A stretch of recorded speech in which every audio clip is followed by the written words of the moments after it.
မိမကြီးအဲ့ဒီပတ်စံသိန်း90ကိုခဏယူထားလိုက်အောင်ယောက်ျားတွိုင်းလိုက်ခဏသွားလိုက်အောင်မယ်ဟော90အေးသိမ့်ထားမယ်နော်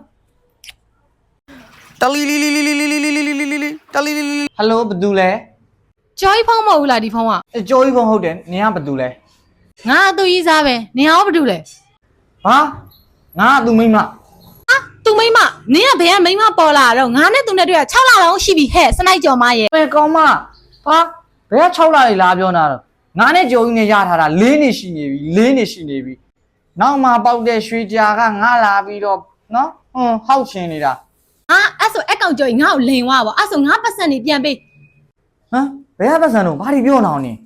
ဘယ်ကပတ်စံမှာတော့အခုလေးတွေငါရှိရမုံမိုးအဖြစ်ပါမမဆိုပြီးတော့တောင်းသွားတယ်ပတ်စံ350နော်ပြီးဟိုတနေ့ကသူ့ညီမအတွက်တဲ့ဝယ်ပေးခြင်းလို့ပါဆိုပြီးတော့ LV8 တလုံးပြီးတော့နော်နောက်ဆုံးပေါ်ကားလေးစီးခြင်းလို့ပါဆိုပြီးတော့လဲသွားတယ်ကားဖို့ငါကိုယ်တိုင်ကားလိုက်ဝယ်ပေးလိုက်တယ်ကားအဲ့ဟာတွေအခုချက်ချင်းပြန်လာပေးခိုင်းလိုက်စမ်းဟောမမ